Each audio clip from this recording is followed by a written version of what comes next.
되시기를 주님의 능하신 이름으로 축복합니다. 아멘. 오늘 하나님의 말씀은 데살로니가 전서 5장 23절과 3장 13절인데요. 복음의 정점 메시지, 서밋 메시지, 복음의 정점 메시지라는 제목으로 부제를 한다면 중요한 메시지 거룩, 긴급한 메시지 재림으로 바울이 최초의 신약 성경을 시작하다 적힙니다. 만약에 신문 기사에 났다면 그렇게 타이틀을 정하지 않았을까 싶습니다. 자, 하나님의 말씀을 같이 한번 공독하도록 하겠습니다. 데살로니가 전서 5장 23절부터 시작. 평강의 하나님이 친히 너희를 온전히 거룩하게 하시고 또 너희의 온 영과 혼과함이 우리 주 예수 그리스도께서 강림하시는 것인데 흠없게 보존되기를 원합니다. 3장 13절입니다. 시작. 너희 마음을 굳건하게 하시고 우리 주 예수께서 그의 모든 성도와 함께 강림하실 때에 하나님 우리 아버지 앞에서 거룩함에 흠이 없게 하시기를 원합니다. 저희들이 이전에 빌립보서 그리고 골로새서를 다뤘습니다. 모두 바울의 후기 서신이에요. 특히 이제 옥중에서 그렇게 했던 후기 서신인데 오늘 우리가 다룰 이 데살로니가 전서는 바울 서신 중에 가장 먼저 쓰여진 서신입니다. 바울 서신만 아니라 바울 서신 중에 가장 먼저라는 뜻은 무슨 의미냐면 신약 성경 전부 중에서 제일 먼저 써졌다 이런 말입니다. 복음서가 신약 성경 앞에 이렇게 놓여 있긴 하지만은 서신서보다 나중에 기록됐거든요. 그래서 신약 성경 전체 중에서 가장 먼저 기록된 게 바로 이 데살로니가 전서예요. 당시에는 구약 성경만 있었죠. 신약 성경이 없었고 구약 성경만 존재하고 있던 그 시대에 신약 성경으로서 가장 먼저 기록된 성경이 바로 이 데살로니가 전서입니다.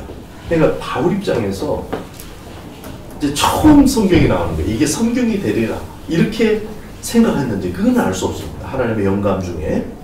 그런데 지금 구약의 연장선에서 그리고 가장 이제 복음의 가장 중요한 핵심 이걸 지금 전하고 싶어하는 그런 입장이라는 거예요. 그래서 복음 중에서도 가장 중요한 내용 또는 가장 긴급한 내용 그것을 지금 전하려고 했는데 그 내용을 지금 제가 결론부터 간단하게 이야기하면 거룩과 재림입니다.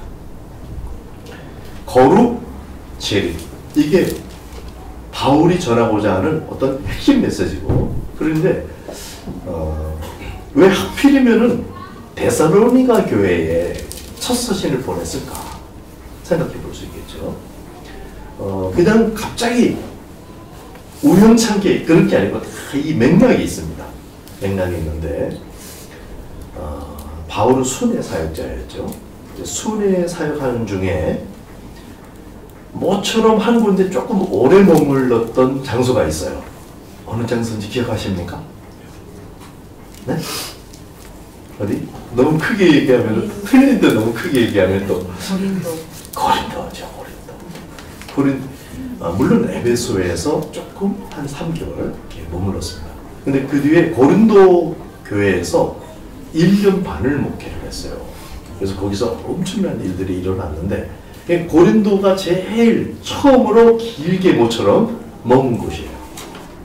그리고 그 고린도에서 머물면서 지나온 교회들이 생각날 겁니다. 바로 직전에 지나온 교회가 어딜까요? 우리가 왜 데살로니가 전서 지금 얘기하겠어요? 바로 데살로니가 교회인 거예요. 제가 움직여 보니까 막 움직일 때는 편지를 쓰고 뭐 문안하고 이런 여유가 잘 없을 때가 많아요.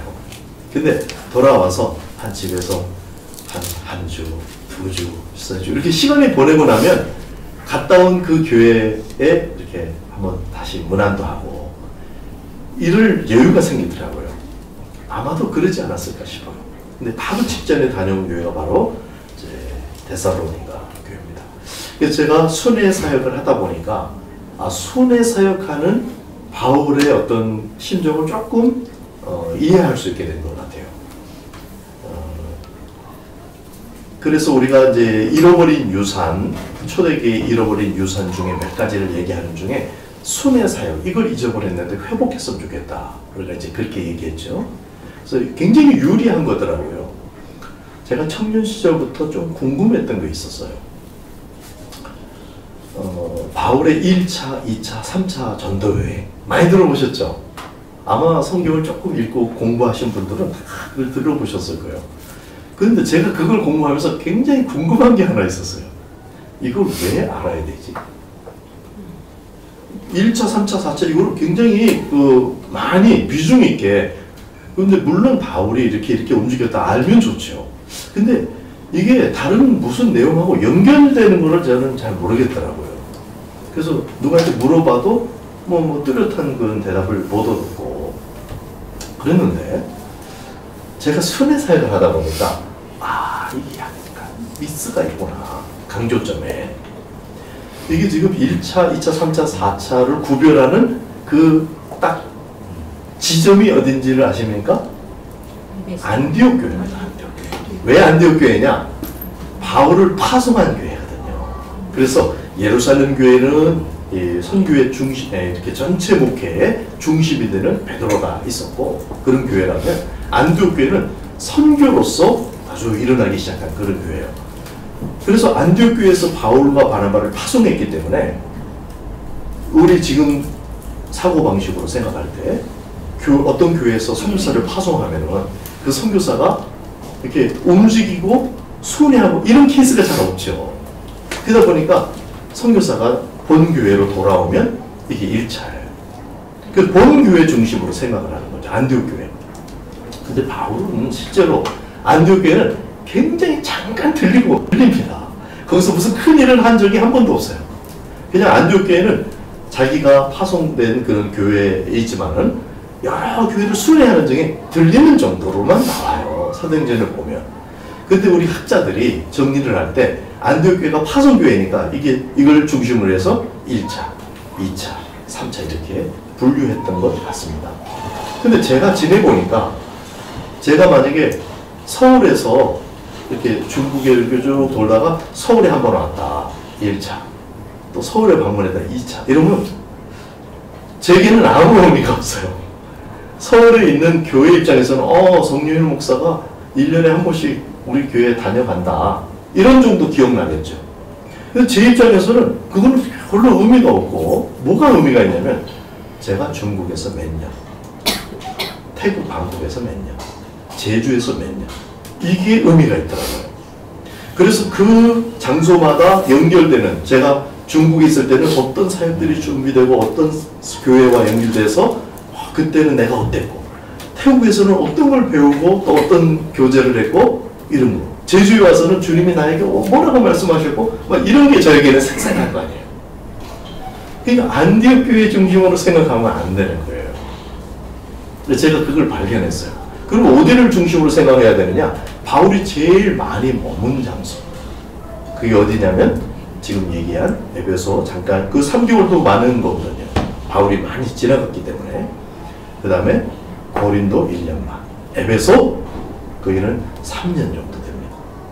그 기간 동안, 실제로 그 기간 동안에 그 자리에서 서신서들이 나가는 거예요. 그래서 그렇게 보니까 이 바울 서신들하고 사도행전하고 딱 연결이 되는 거예요. 그래서 제가 순회 사역이 이게 굉장히 유리한 거구나 이렇게 발견했습니다. 지금 사도 바울이 순회를 하면서 지금 고린도 교회에 딱 머물게 되니까 지나온 데살로니가 교회. 근데 그 데살로니가 교회가 또 굉장히 인상적이었어요. 데살로니가 교회를 표현한 표현이 있는데 베레아 교회, 베레아 성도들이 데살로니가 교회 성도처럼 보다 더 신사적이었다. 옛 버전이 지금은 이제 더 마음이 오픈되어 있다 이렇게 했는데, 그러니까 베레아 사람들도 굉장히 훌륭했다는 거예요. 복음을 잘 받았다는 거예요. 근데 데살로니가 교회 성도들도 굉장히 잘 받았어요. 사도행전의 기록에 의하면 3주 만에 교회가 확 일어났어요. 야, 이게 가능할까? 사도가 지나갔는데요. 3주 만에 교회가 확 일어났는데, 다른 장소도 지나갔잖아요. 다른 장소는 안 그랬습니다. 근데 데살로니가 교회가 3번 안식일에 설교하고 뭐 다른 날도 좀 만났겠죠. 그랬는데 교회가 확 일어난 거예요. 그래서 굉장히 인상적인 그런 걸 갖고 있었을 것입니다. 그러면은 데살로니가 교회도 그러지만 베레아 교회가 더 그랬잖아요. 근데 왜 베레아 교회로 안 하고 그거는 효율적인 뭔가를 또 염두에 두었을 것 같아요. 베레아는 작은 도시고 시골 도시고 데살로니가는 굉장히 큰 항구 도시예요. 영향력을 많이 미칠 수 있는 그런 그 미항으로 불리고 교통의 요충지였거든요. 그러니까 데살로니가 교회에서 아주 특별한 인상을 받았고 이곳의 복음이 정말 잘 진행되도록 그렇게 이제 설명했을 것 같아요.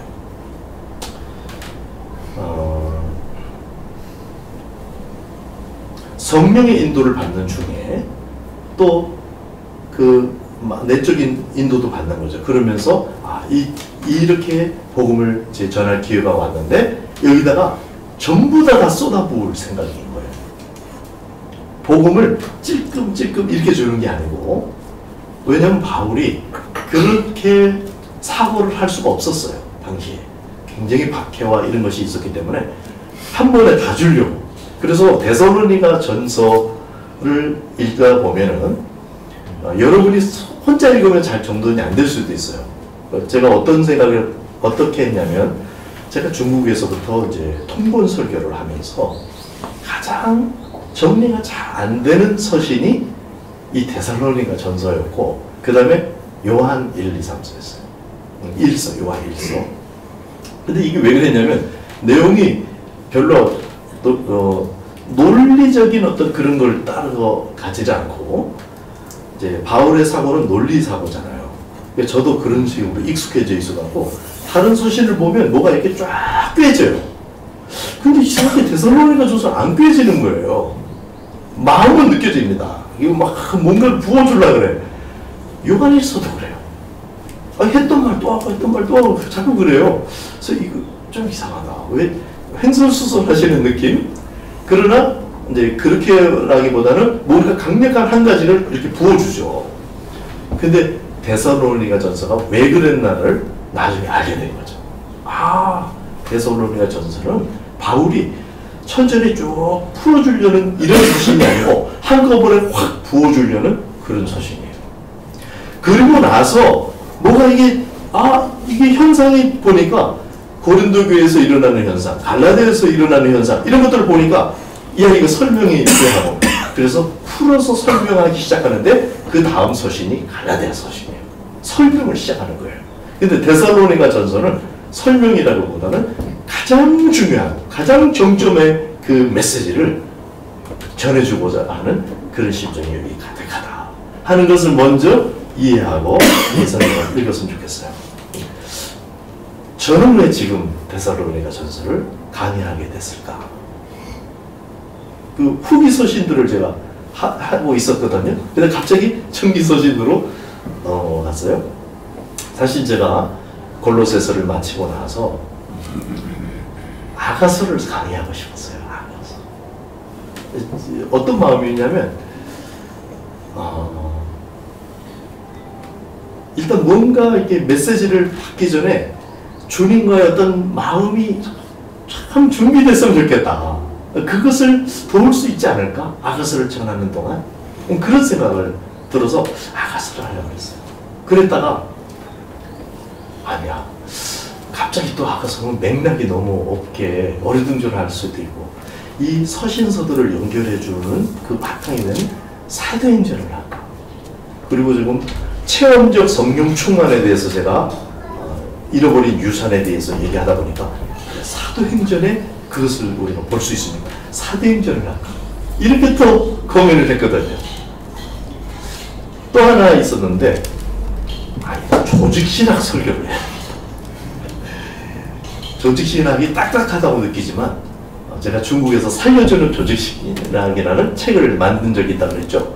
그런 포인트로 하면은 부분 지금 이해하는 것보다 통으로 일단은 전체를 보는 마음이 우리 안에 생겨야 될 텐데, 근데 제 마음에 일주일을, 이 설교를 일주일 단위로 일주일간 먹을 양식 이렇게 해서 하는 것에 대해서 저는 너무 그러면 안 된다는 생각이 있거든요. 그렇게 해서는 안 되고 한 주간의 이 설교가 일평생의 양식이 돼야 돼요. 그리고 그 다음 주에 또 일평생의 양식. 그래서 이게 계속 축적이 돼야 되는 거거든요. 근데 마치 연명하듯이 일주일씩 이렇게 가는 거에 대해서 너무 마음이 안타까웠어요. 그냥 그게 상식처럼 문화처럼 돼 있는 것에 대해서 그렇지 않다는 거죠. 그래서 그 틀이 준비되려면 맞아, 조직신학을 먼저 해야 돼. 이런 생각도 했습니다. 이런 이제 생각을 하면서 기도를 하고 있는데, 그리고 고민을 하고 있는 중에 최희준 지사님이 데살로니가 전서가 다음 순서라서 이것을 여러 번 읽어왔다는 거예요. 제가 거기서 다 적었습니다. 다 적고. 왜냐면은 제가 생각하고 제가 그리는 어떤 이상적인 그런 모습도 분명히 우리가 나가야 될 방향일 수가 있지만, 지금 이 현장 속에서 갈망하는 어떤 그런 그 원함, 사모함, 하나님은 그걸 기뻐하실 것 같아요. 제가 데살로니가 전서를 통해서 배운 게 뭐냐면, 하나님 닮는 것에 대한 소원이 우리 안에 일어나야 된다 거든요. 그러니까 하나님처럼 조금 거기에 하는 방식이 뭐냐면, 내가 막 그리는 거를 하는 게 아니라 이 필요에 일단 응답하는 것이 굉장히 중요하겠다.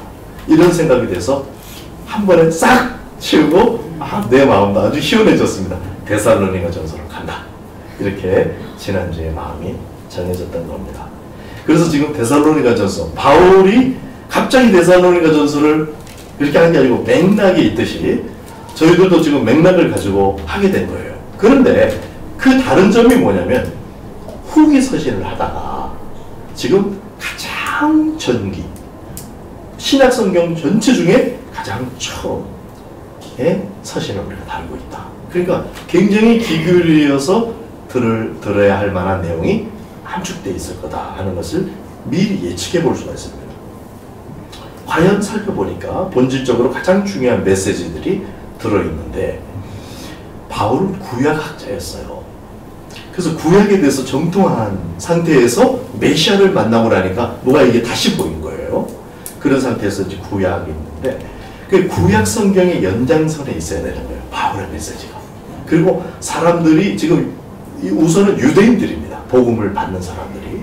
그러다 보니까 구약 성경을 배경으로 해서 그것에 동의가 일어나도록 그걸 전하는데, 그 핵심 메시지가 뭐냐? 아까 제가 말씀드렸죠. 뭐겠어요? 재림만입니다.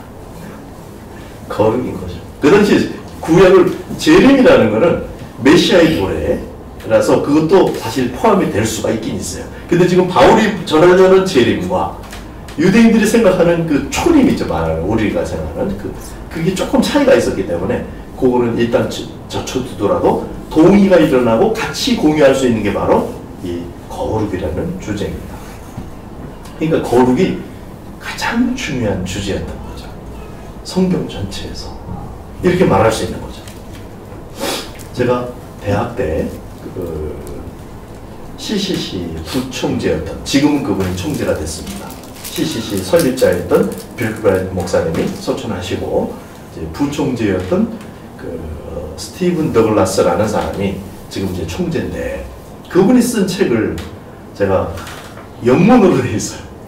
그래서 제가 이제 대학생이 됐으니까 영어로 한번 읽어보자. 그러면서 처음으로 영문으로 읽은 책이에요. 근데 Managing Yourself라는 책인데, 이제 계획을 세우고 자기 인생을 어떻게 관리하는 건가, 우선순위를 어떻게 하는 건가. 거기서 배운 게 뭐냐면, 우선순위를 정하는 데 있어서 가장 중요한 것부터 해라. 이게 뭐, 그 다음에 혹시라도 가장 중요한 것들을 하다가 긴급한 걸 놓치면 다 망칠 수도 있다. 그래서 긴급한 것도 챙기도록 해라 하는 글은 이제 제가 배웠거든요. 근데 제가 이 데살로니가 전서를 보다 보니까 바울이 꼭 그렇게 하고 있더라고요. 가장 중요한 메시지, 거룩입니다. 근데 그 중에 가장 긴급한 메시지, 그거는 바로 재림에 대한 메시지였던 거예요. 그래서 그것을 그대로 데살로니가 전서에서 이제 전하고 있습니다.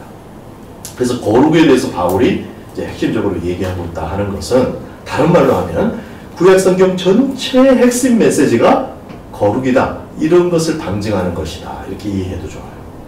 그렇게 되는 거고, 사실 빠르게 한번 보면 창세기는 하나님의 형상으로 사람을 창조하시죠. 이게 거룩입니다. 하나님의 형상으로 창조하셨고요. 근데 이게 망가졌죠. 그래서 출애굽기에서는 여호와인 줄 알리라, 여호와인 줄 알리라, 이게 라임으로 나와요. 우리가 이걸 이제 연초에 다 했죠. 그리고 레위기로 넘어가면 이 라임이 하나가 붙어요. 거룩하게 하는 여호와인 줄 알리라, 거룩하게 하는 여호와 아니라, 이렇게 라임이 바뀌어요. 거룩인데 창세기에서는 그게 하나님의 형상이에요. 하나님의 모습, 하나님의 답. 이렇게 이제 그게 바로 거룩이었다는 것을 이제 확인해 볼 수도 있어요. 자, 일단 하나 챙깁니다. 가장 정점 메시지, 중요한 메시지, 거룩. 그 다음에 상황적으로 아주 긴급한 메시지가 있다. 교회가 지금 박해를 받고 환난을 받고 배교가 일어나고, 그래서 그것을 조금이라도 하려다 보니까 복음에 약간 물타기가 일어날 수도 있는 상황. 이런 상황에서 2장 2절에 보면 빌립보에서 권한을 받고 능력을 받은 기록이 나오고, 3장 3절에서는 이 여러 환난 중에 흔들리지 않게 하기 위함이다. 이렇게 바울이 밝히고 있고, 3장 4절에 장차 받을 환난에 대해서도 이야기하고 있어요. 그러니까 환난과 박해, 이런 것에 대해서 바른 대처법을 말해주고자 하는 거예요, 지금. 3장 3절에 내가 이것을 위해서 세움을 받은 줄 안다. 3장 10절에 믿음이 부족한 것을 보충하려고 한다. 이런 바울은 이런 의도를 가지고 얘기하는데 그 내용의 핵심이 뭐냐? 바로 재림이라는 거. 이 박해 상황에서, 어려움 상황에서 그것을 이겨낼 수 있는 어떤 그걸 주고 싶어 하는데 그게 바로 재림이에요. 그래서 재림에 대한 이해, 재림에 대한 갈망, 이것이 지금을 살아나는 핵심 비결인 것을 또한 우리는 또 간접적으로 알 수 있는 거죠. 지금 우리가 살아가는 데 있어서 여러 가지 어려움을 당하고 마음이 흔들리고, 이거는요, 하나님 예수 그리스도가 재림하는 것에 대한 이것이 강해지면은 그것이 이게 큰 일이 아닌 것으로 가라앉기 시작한다 이 말이에요. 자, 이제 데살로니가전서 본문을 이제 잠깐 보겠는데, 오늘은 이제 서론격입니다. 그래서 본문을 많이 살피진 않겠지만 우리가 읽은 성경, 그래서 2개를 읽었는데 저는 이 2 구절이 데살로니가전서의 정점 구절이다, 이렇게 정리를 했습니다. 우리 요절 이런 거 많이 하죠. 근데 요절하고는 조금 달라요. 요절도 같은 의미가 될 수는 있는데, 요절은 이렇게 평면으로 놓고 그 중에서 가장 중요한 메시지 이렇게 볼 수 있는데, 지금 제가 말하는 거는 정점, 이걸 입체를 보는 거예요. 입체를 보고 전체를 관장하는 꼭지점 얘기를 하는 겁니다. 그 정점 구절이 바로 이 2 구절에 나와 있다. 자, 3장 3절, 데살로니가전서 3장 3절을 같이 한번 읽겠습니다. 시작. 너희 마음을 굳건하게 하시고. 3장 13절, 죄송합니다. 시작. 너희 마음을 굳건하게 하시고 우리 주 예수께서 그의 모든 소망과 기대를 감당하시되 하나님 우리 아버지 앞에서 거룩함에 흠이 없게 하시기를 원합니다. 강림이라는 단어 찾으셨습니까? 동그라미 하나 쳐놓으시고요. 거룩 찾으셨습니까? 예수 그리스도의 강림과 그리고 거룩, 이 2 이야기가 나와 있고요. 5장 23절 다시 한번 읽겠습니다. 5장 23절 시작. 영광의 하나님 친히 너희를 온전히 거룩하게 하시고 또 너희의 영혼과 몸이 우리 주 예수 그리스도께서 말씀하실 때 부모에게 도저히 거룩 찾으셨습니까? 네. 그다음에 강림 있죠? 또 한번 쳐보시고요. 그러니까 거룩과 강림이라고 표현되는데 이거는 저희들은 재림이라고 지금 바꿔서 말하는 이유는 예수님의 처음 오심, 그걸 초림이라고 그러죠. 그것도 강림이죠. 성령님의 강림하심. 이렇게 강림이 이렇게 오신다는 뜻이라서 그 중에서도 우리가 지금 여기서 얘기하는 핵심은 다시 오실 예수님에 대한 그걸 얘기하다 보니까 재림이라고 바꿔서 제가 말씀드리고 있습니다. 그래서 거룩과 재림, 성경을 이 데살로니가서를 쭉 읽으면은 이 두 개가 이렇게 쭉 드러나는 그런 주제라는 것을 직관적으로 알 수 있어요. 그렇지만 뭐 직관만 아니라 우리가 또 때로는 증명이 필요할 때가 많죠.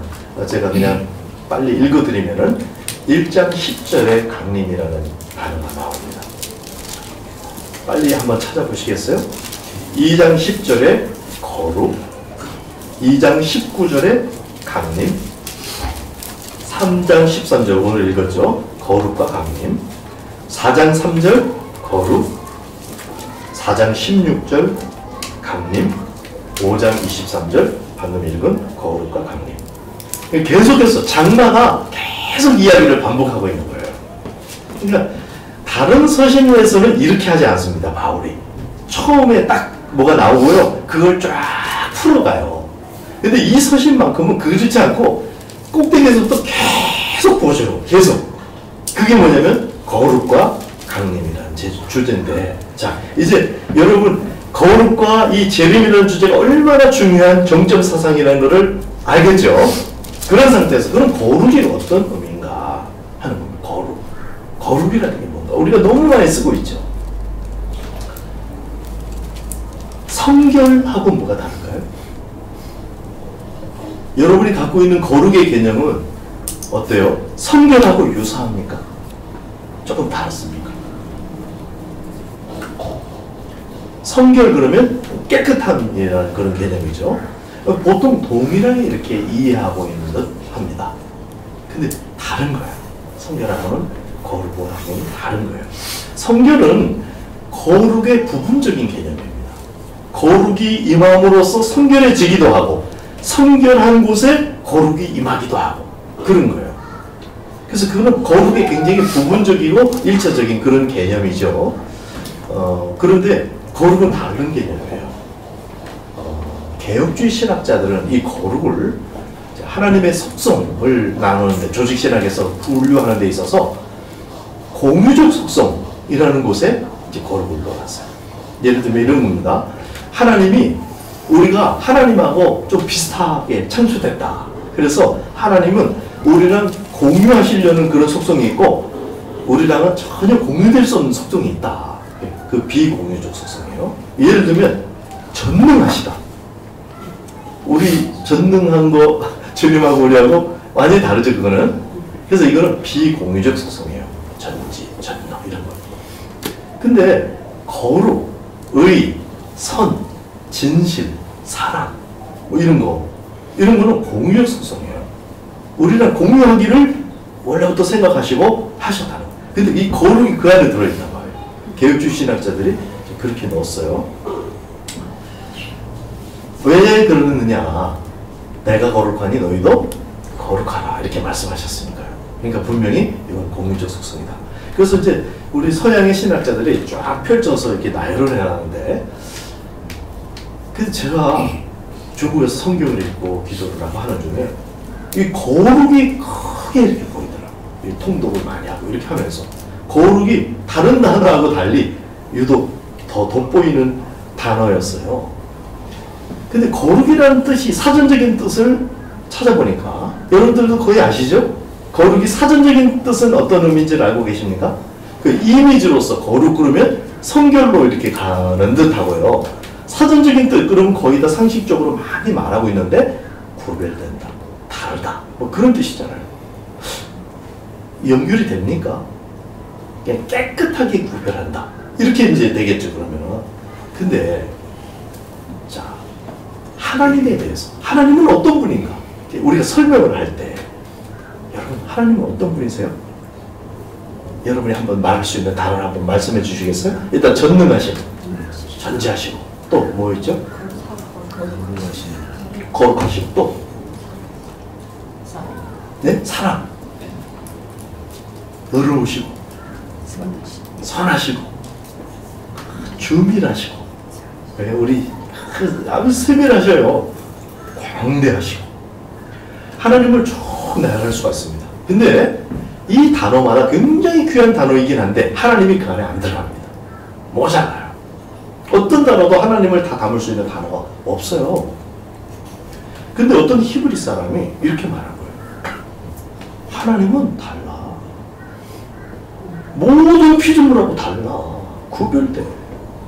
어때요? 기가 막힌 표현 아니에요? 세상에 존재하는 어떤 피조물하고도 달라. 그것만이 뭐예요? 거룩이다 이 말이에요. 그래서 거룩은 무슨 말이냐면 하나님께만 있는 거, 피조물에게는 없는 거, 그것을 지칭하기 위해서 사용하는 단어인 거예요. 구별돼요. 달라요. 그래서 하나님께만 있는 거, 그것을 그 선을 이야기할 때 거룩이라고 하고 그 안에 있는 것을 이야기할 때 영광이라고 해요. 그래서 일단 거룩입니다. 거룩. 거룩 그러면은 하나님은 우리랑 다. 그래서 거룩은 다시 이런 이해 안에서 거룩을 우리가 이해하는 거룩은 뭐냐? 하나님께만 있는 거. 그게 거룩이에요. 그것이 선일 수도 있고 그게 참선이겠죠? 뭐 이렇게 뭐든지 얘기할 수 있는데 하나님께만 있는 거. 피조물에게는 없는 거. 그것을 지금 거룩이다 이렇게 얘기하고 있는 겁니다. 그런데 내가 거룩하니 너희도 거룩하라. 아멘 해야 될까요? 아멘을 했어요. 근데 이게 이제 큰 문제예요. 이게 지금 우리가 이제 딜레마에 빠지게 됐어요. 거룩은 하나님께만 속한 건데 사람인 우리가 어떻게 이것을 하나요? 하늘에서 별 따봤어요? 이것도 좀 어렵던가요? 이건 불가능하다 그랬잖아요. 그래서 불가능한 얘기를 얘기할 때 하늘에서 별 따기다 이렇게 얘기하잖아요. 별은 피조물이니까 하나님입니다. 피조물입니다. 우리도 피조물이고 별도 피조물인데 피조물끼리 상대를 하는데 그 불가능해서 그걸 상대를 못한다 이 말이에요. 근데 피조물이 아니고 하나님을 어떻게 따겠어요 우리가? 거룩을 어떻게 따겠어요? 안 되는 거예요. 이걸 빨리 이해해야 돼요.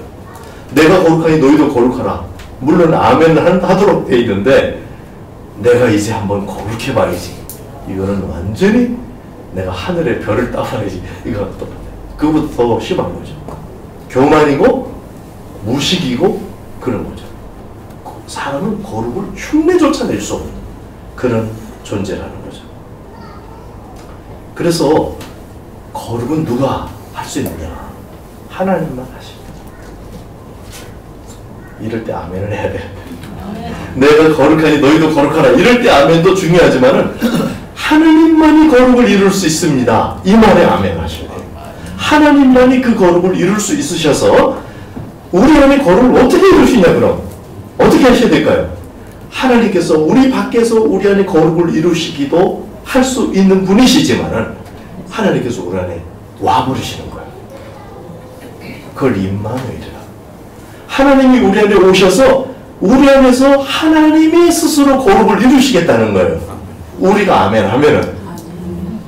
근데 우리가 아멘 안 할 때는 좀 기다려 주신대요. 굉장히 인격적으로 일을 하시겠다는 거예요. 그래서 우리 아멘이 필요합니다. 그래서 하나님의 약속은 그리스도 안에서 얼마든지 이해가 되니 그러므로 우리가 아멘하여 하나님께 영광을 돌리게 되느니라. 하나님께 영광이면 인생의 목적, 우주의 목적, 하나님의 목적이거든요. 그런데 이 목적을 어떻게 이루느냐?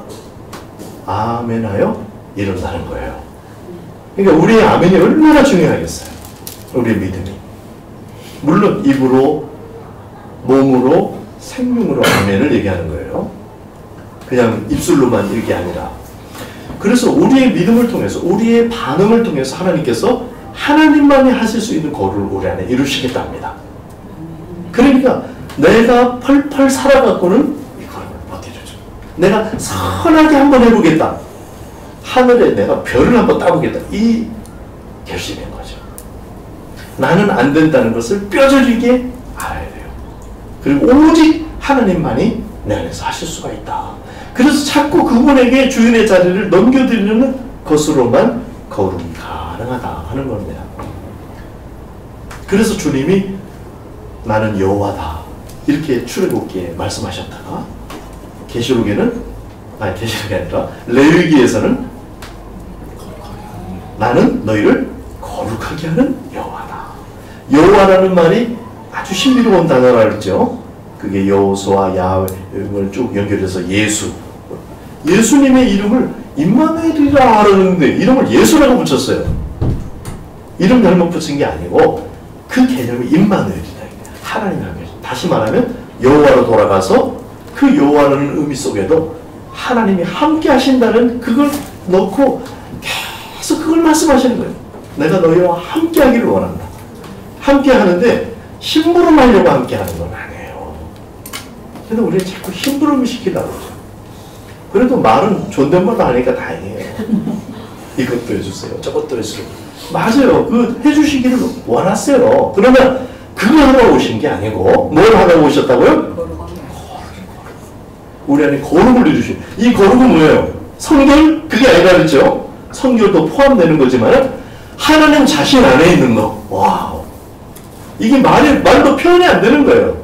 그래서 거룩이라고 말할 뿐이에요. 이 거룩을 하나님이 우리 안에서 하시기를 원한다. 이걸 사도 바울이 전하고 싶은 거예요. 청적 메시지.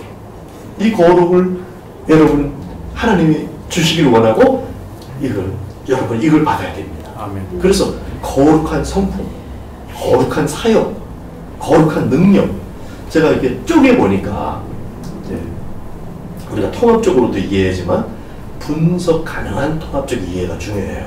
그래서 분석적으로도 생각할 필요가 있는데 하나님 안에 있는 게 뭐냐 그러는데 하나님의 그 존재 자체, 그 성품이 그분의 안에서 우러나오는 그런 이 존재 자체에도 성품이 있으시죠. 그것을 우리랑 공유하고 싶어 하시고요. 그 다음에 그분이 그 성품을 가지고 행하시는 일이 있어요. being에서 이제 doing으로 하고자 하시는 일이 있어요. 그걸 우리가 같이 하기를 또 원하시는 거예요. 그 다음에 힘은 우리는 없고 우리는 맨날 쪼달리고 이런 게 아니라 하나님 안에 능력이 들어있어요. 거룩한 능력이. 그 능력도 같이 주시면서 하고 싶어 하시는 거예요. 그러니까 우리 비전, 제가 그것을 깨닫고 나서 내가 비전이라는 단어에 대해서 확 바꿔버렸어요. 그래서 제가 어떤 목사님하고 교제하다가 중국에서 진앙도에서 저 동기 목사님인데 저보다 연배가 훨씬 높으신 목사님이 계세요. 그래서 방문했을 때 저한테 묻더라고요. 성윤 목사님 비전이 뭐야? 본인의 비전도 예비하신 다음에 교회를 어떻게 해요? 굉장히 좋더라고요. 저기 묻더라고요. 그래서 제가 저의 비전은 제한 없으신 하나님의 성품과 사역과 능력에 참여하는 거다. 이렇게 소개를 드렸더니 이분이 깜짝 놀라시더라고요. 아니 그 비전이 어디냐고. 저는 굉장히 진지했거든요. 저는 뭐 교회를 크게 하고 사람이 막 많아지고 이게 너무 작게 느껴지는 거예요. 여러분 어때요? 막 세계 선교 지구 선교밖에 안 되잖아요. 그래봐야 이 말을 크게 해서 세계 선교 지구 어때 하나 더 없나? 그래도 될 만하지 않아요? 하나님 크시잖아요. 그래서 세계 선교도 비좁은 느낌이 드는 거예요. 이걸 깨닫고 나니까 하나님이 거룩을 우리랑 공유하고 싶어 하시는구나. 그래서 우리 비전은 제한 없으신 하나님의 성품과 사역과 능력에 참여하는 것이다. 이렇게 제가 비전을 정리했어요. 괜찮으세요? 여러분 스스로가 비전이 안 정해지거든 이것을 공유하시기 바랍니다. 한번 따라해 주시겠어요? 우리의 비전은 제한 없으신 하나님의 성품과 사역과 능력에 참여하는 것이다. 그 거룩에 참여하는 것. 그러면 사명은요? 사명하고 사역하고 따로 노는 것을 제가 너무 많이 경험합니다. 비전을 얘기하고 사명은 다른 동네에서 하고 사역은 또 다르게 하고 이게 그러면 안 돼요. 이게 일직선에 딱 있어야 돼요. 우리의 비전을 성취하는 게 사명이에요. 그래서 우리의 사명은요, 하나님의 거룩에 참여하는 거고 하나님의 거룩에 참여할 수 있도록 도와주는 거라야 돼요. 그것이 여러분의 남은 일평생의 사명이 되시기를 축복합니다. 그리고 그 사명을 감당하기 위해서 구체적인 행동을 하게 되는데 그게 사역이 되는 거죠. 그래서 우리의 선교, 우리의 목회, 우리의 그 사역, 우리의 섬김 이런 모든 것들이 어디로 연결되어야 되냐면 이 거룩, 하나님을 닮는 것, 이 거룩하고 연결되어야 됩니다. 일이 커지고 많아지고 뭐 사람들이 야 이거 칭찬하고 그런 거하고 이 품질이 다른 그런 일을 우리가 간절한 마음으로 사모하기를 시작해야 한다 하는 겁니다. 왜냐하면 주님은 인격적으로 하고 싶어 하시거든요. 그걸 원하는 자에게 이렇게 반응하시고 하고 싶어 하시고. 그래서 이 거룩은요, 예수님의 성육신과 그분의 영신 성령님의 내주로만 가능한 일입니다. 그래서 그분이 내주하시고 우리 안에서 역사하시는 이 일, 지금도 주님이 우리 안에서 그 일을 하고 계신 줄로 믿습니다. 그리고 그 주님이 인도하셔서 우리에게 이런 메시지를 공유할 수 있는 기회를 주신 줄로 저는 믿습니다.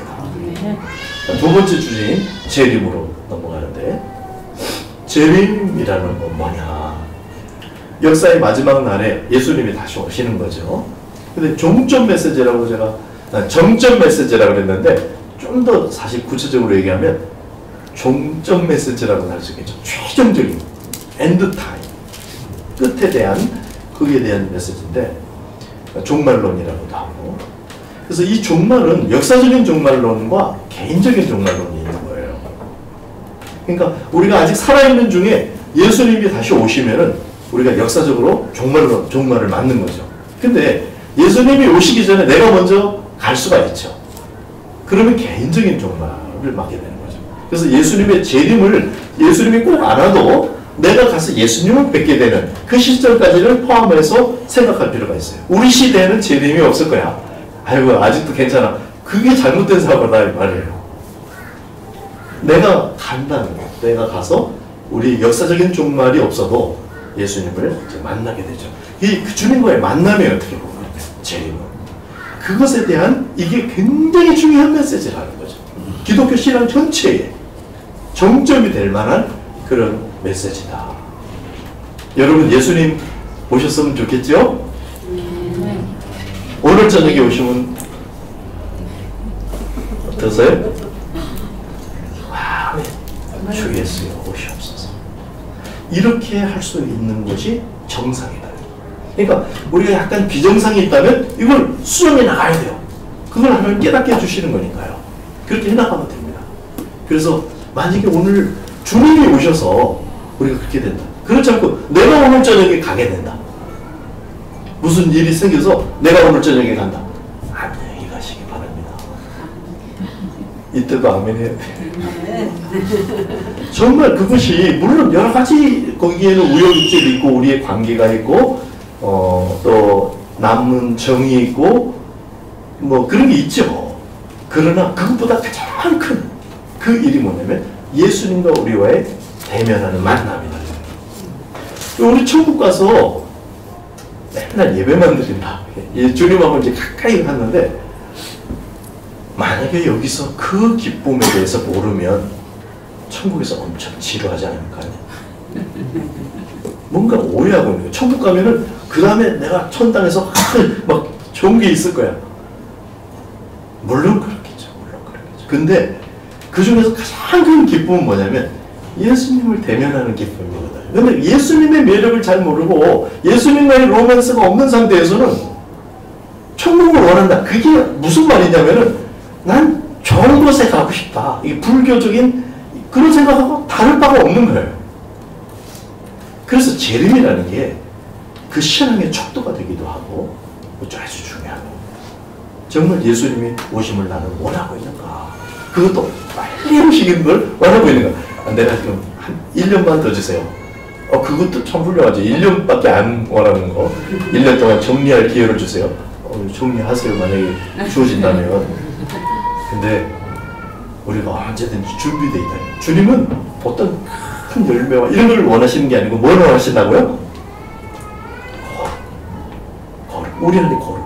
그래서 요한계시록 마지막 장 11절에 보면 거룩한 자를 그대로 거룩하게 하라. 악한 자는 그대로 악하고 더러운 자는 그대로 더럽고 거룩한 자는 그대로 거룩하게 하라. 무슨 말이냐면 다른 것보다 악한 자를 막 의롭게 하고 나쁜 자를 뭐 거룩하게 하고 이런 사역 사명인데 그것보다도 더 우선적인 게 있다. 너희 안에 남아있는 거룩을 잘 보존해라. 이걸 확장해라. 이런 부탁이죠. 역사의 마지막에 성경을 다 보여주고 역사를 다 보여준 다음에 계시록 마지막 장에서 우리한테 권면하시는데 거룩한 자를 그대로 거룩하게 하라. 그러니까 이 거룩은 성경 처음부터 끝까지고 전체면서 정점이다. 근데 그 거룩은 뭐냐면 하나님 자신 안에 있는 것이고 성품과 사역과 능력으로 나눠 볼 수 있지만 우리가 거기에 참여하기를 주님은 정말 원하고 기다리고 계신다 하는 것을 우리가 좀 정조준할 필요가 있겠습니다. 그런데 그것을 하는 데 있어서 재림신앙이 또 굉장히 중요한 거다. 초대교회의 유산, 잃어버린 유산들을 우리가 몇 가지 이야기를 하는 중에 이 재림신앙도 들어가야 되겠구나 라는 생각을 다시 하게 됩니다. 계시록 마지막 장에 보면 마지막 절에 아멘 주 예수여 오시옵소서. 같이 해볼까요? 아멘 주 예수여 오시옵소서. 이것이 우리 입술의 고백에서 시작해서 우리 진심의 고백이 되시기를 축복합니다. 여기에는 많은 이해가 필요해요. 그냥 명분으로 맞아 그래야 되는데 왜 난 못 그러냐. 이거는요 내가 이해를 잘못하고 있어서 그래요. 근데 그 지식을 그래서 바꿔가고 쌓아가야 돼요. 그러니까 천국이 가장 행복한 것이고요. 그러니까 예수님이 계신 곳이에요. 그곳이 가장 재미난 것이고요. 그래서 저는 거기에 공부가 있다고 생각하거든요. 너무 재미난 것이라. 우리 김영숙 집사님도 그럴 것 같아요. 아, 천국에 아마 공부가 있었으면 좋겠다.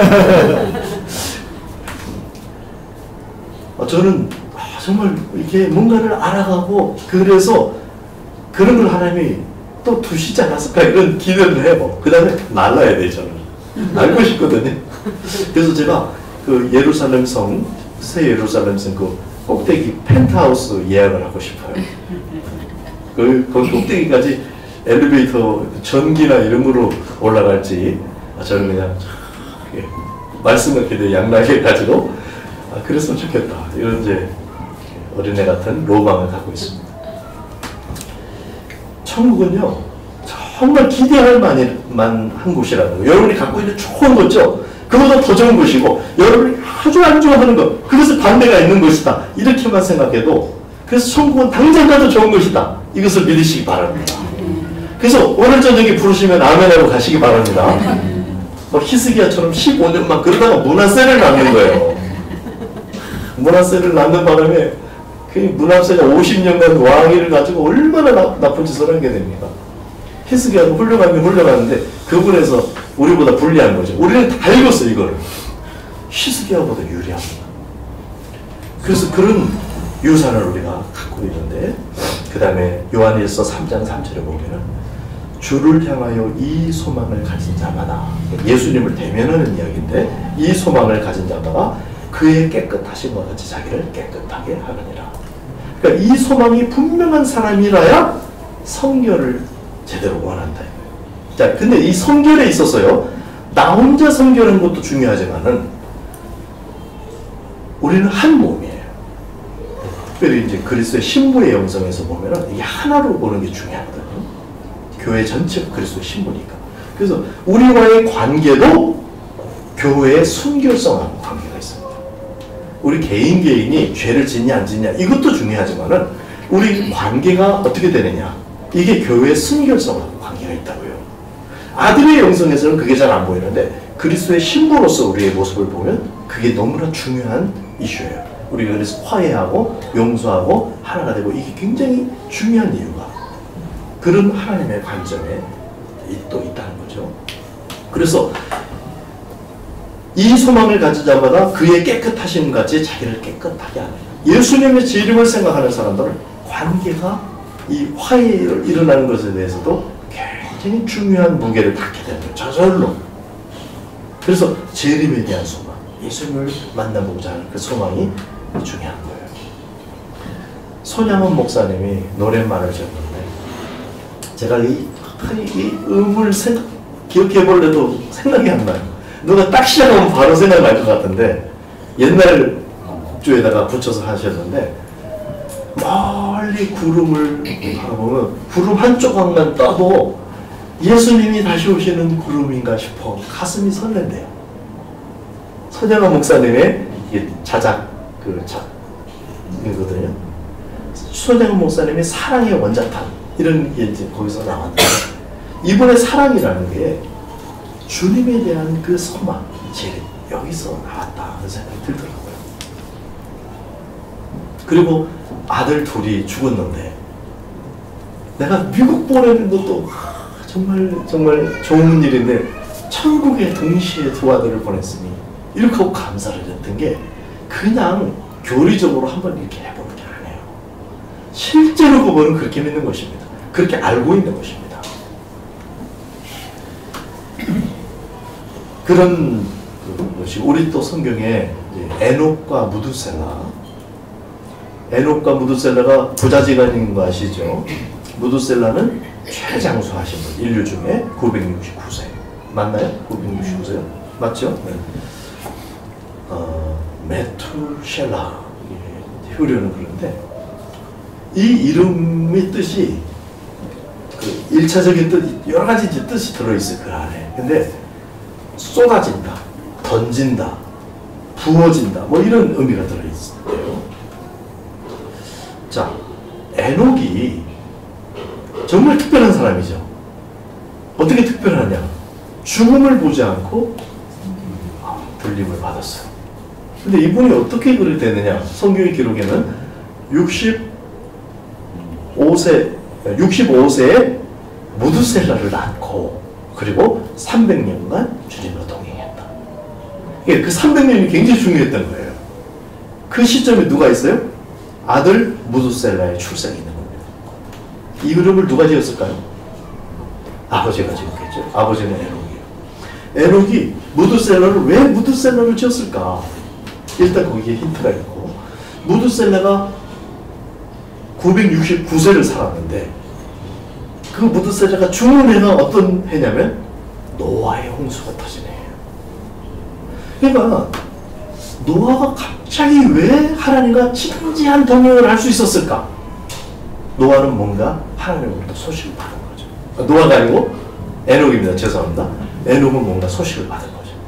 그리고 그때 아이를 낳는데 거기에 그 메시지를 넣고 이 아이가 죽는 해에 노아의 홍수가 터진다는 사실을 미리 알게 됐을 가능성이 높죠.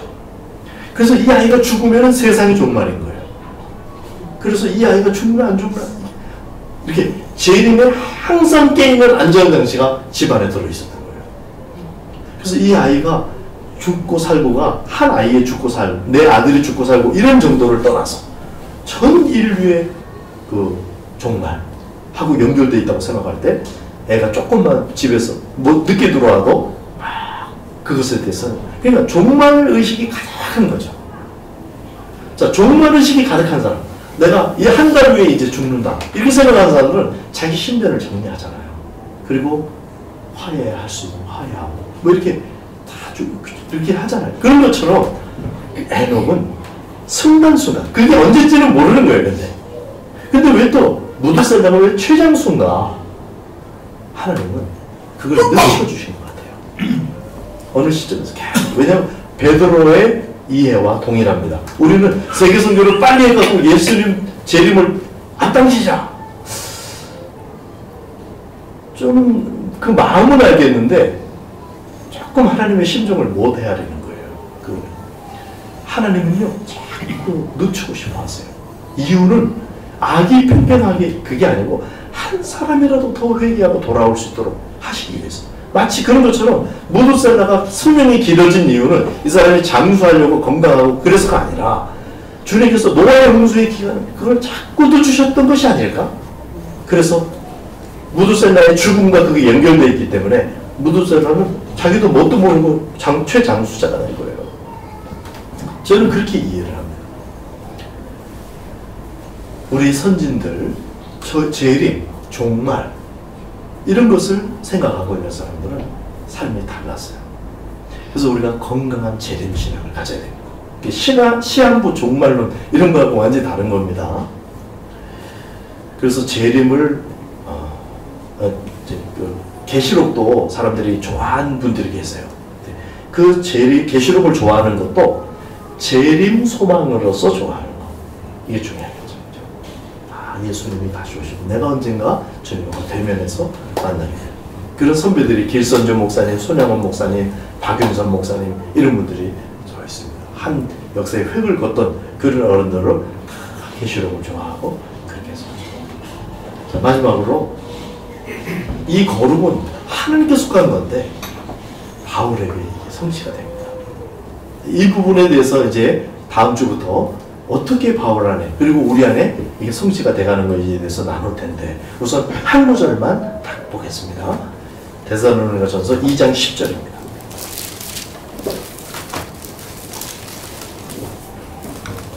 2장 10절 시작. 우리가 너희 믿는 자들을 향하여 어떻게 거룩하고 옳고 흠없이 행하였는지에 대하여 너희가 증인이요 하나님도 그하시다. 자, 거룩이라는 뜻을 우리가 이제 알았습니다. 근데 바울이 지금 뭐라고 말하고 있냐면 내가 거룩하는데 거기다가 흠도 없이 행했다. 와, 자기도 화장실 가면서 우리랑 뭐 크게 다를 거 없는 인간인데 이렇게 말했단 말이에요. 뭔가 우리가 여기서 바울은 너무 위대해, 우리는 너무 이렇게 할 게 아니라 바울은 사람인 바울이 그렇게 됐다고? 바나바 형님하고 막 싸우고 다퉜던 그 바울? 야, 우리도 뭔가 소망이 있다. 이렇게 할 수 있는 거예요. 소망을 가지시기 바랍니다. 거룩을 우리 일단 이 얘기는 다음에 할 거예요. 근데 가능하다. 사람에게 가능하다. 하나님이 그것을 해주시고 싶어 하신다. 말씀을 맺겠습니다. 데살로니가 전서에 가지는 성경 전체의 위상은 굉장히 신약 성경 첫 서신으로서 굉장히 중요하고 그래서 바울은 거기에 가장 중요한 메시지, 긴급한 메시지 두 개를 담았는데 거룩과 재림이라는 거였고요. 그래서 우리도 우리의 삶을 이 가장 중요한 메시지에 우리의 삶을 거기에 일치시키고 필요하면 구조조정을 하고 그것의 성장을 위한 기반을 새로 갖고 이렇게 해야 된다. 그래서 우리가 신앙의 신앙 성장의 기반이라고 말할 수 있는 초대교회가 갖고 있었던 그 유산, 우리에게 남겨주기를 원했지만 우리가 잃어버린 듯한 그 유산들을 회복하는데 말씀으로서 성경을 같이 읽는 일, 기도, 정시기도, 그리고 체험적인 성령의 충만, 그리고 순회 사역, 그리고 하나 더 붙인다면 재림 소망, 거룩에 대한 소망, 이런 것을 가지고 우리가 함께 신앙생활을 서로 격려하면서 그 부분에서 성장해가고 사모하는. 그래서 데살로니가전서 오늘 서론을 했지만 사실은 성경 전체의 총론도 되는 거예요. 그것을 우리가 나눴고, 그러니까 데살로니가전서를 조금 읽으셔야 되겠죠? 몇 번 읽으면 좋겠어요? 네. 최유선 데살로니가전서 100독하는 거 우리 똑같이 하십시다. 그동안 빌립보서 골로새서 하면서 많은 은혜가 있는데 데살로니가전서 100독을 또 한번 시작하십시다. 네, 감사합니다. 기도하겠습니다. 먼저 하나님 앞에